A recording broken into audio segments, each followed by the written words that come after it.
called Goodbye, Mr. Sykes, Adieu, Monsieur Picot, How the ISIS Caliphate Frightens the Middle East and Us, which is a great title. But perhaps you could set up the discussion we're about to have by reminding everybody who Sykes and Picot were and why they're important to this whole thing.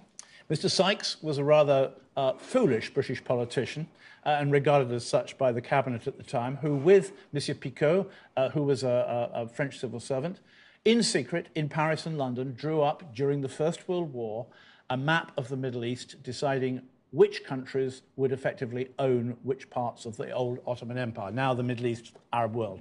The French were to get Syria and Lebanon, parts of northern Iraq. The British would get southern Iraq, Jordan, and Palestine. So, in effect, immediately after the First World War, we went into action on the basis of Sykes and Picot. In fact, the French got Syria and Lebanon, Britain got all of Iraq, Jordan, Palestine. And the idea was that instead of giving immediate independence to the Arabs, which we'd promised, we would run these countries for them. It's a bit of an oversimplification, but would you say that what has transpired over the past 100 years all stems from what they did? Look, you can either start with the Bible, which I always find a rather boring document to read, or you can go to the Crusades. But I think if you're dealing with modern history, you've got to start with the modern Middle East, and that was Sykes-Picot. We had a series of promises made at that time. We had promises to the Arabs of total independence. We had the Balfour Declaration, promising, of course, the Jews that Britain would support a homeland, not a state, but a homeland for the Jews in Palestine. Yeah, exactly. And, of course, we promised two things to two people. We couldn't keep our promises. Promises are meant to be kept. We broke them both. Well, now we're dealing with ISIS. Yeah. And as your lecture points out, ISIS frightens not only us, but people in the Middle East as well. Of course. Why the Middle East too?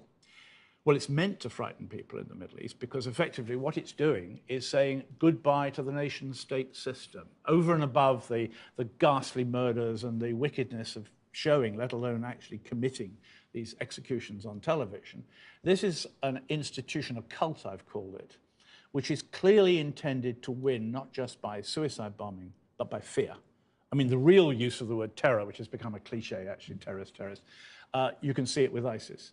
And I mean, I've been right the way down in the last, some weeks ago, all the way down the Syrian government side of the front line in Syria, opposite. You can see the ISIS, you can see ISIS flags. And, you know, you only have to find, for example, that ISIS will go into a Kurdish village, find a militiaman who's been fighting with the Syrian government. He'll be taken out of the village. He'll have his throat cut on a videotape.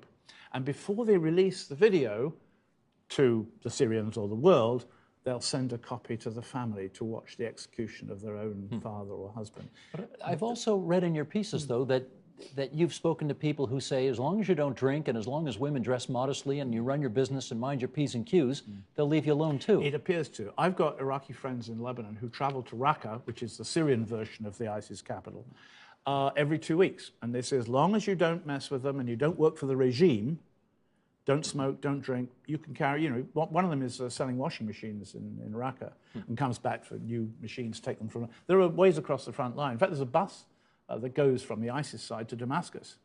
You know, it's not quite as clear cut of, you know, bad guys and... Who runs that bus? A guy in Raqqa, actually, and he has permission to do so, and I think he's paying taxes. There is a taxation system. There's even a garbage collection system, which ISIS has been advertising in Beirut because there's a garbage strike there. You can't collect your garbage, you see. But let's not fool ourselves. You know, ISIS is the most sinister institution. But what I've been trying to... I mean, I'm still not clear what ISIS is, to be honest. And this is the first time I've started a lecture series where I ask the audience as many questions as I try to give them answers. But the strange thing about ISIS is it is utterly cruel, but utterly unemotional. I've never before in the Middle East come across a guerrilla force, or if you call it that, you know, militia army, which has no feelings. If you have some evidence of that in front of you. Just over a year ago, I was in the village of Yabrud in southern Syria, just north of Damascus. Oldest Christian church in Syria was there. I wanted to see if it had survived. The Syrian government army was just recapturing the city, and I went in with Syrian troops. It was smoke everywhere, shells falling. In the church, there were a whole series of mosaics outside the church in which the Nusra, the allies of ISIS in this case, and ISIS, had gone around with drills, drilling out the eyes of all the saints in the mosaics. There was even a mosaic of St. George and the Dragon, and they drilled out the dragon's eyes. Oh, what has ISIS got against dragons, right? I mean, one has to have a sense of humour somewhere. Now, inside a sort of lady chapel beside the church, I found piles of these paintings ripped up. I mean, a carpet-high pile. They'd obviously ripped them systematically to destroy them. What was interesting was that this was clearly not torn at by a man with a knife saying, you know, Allahu Akbar. This was fed into a machine.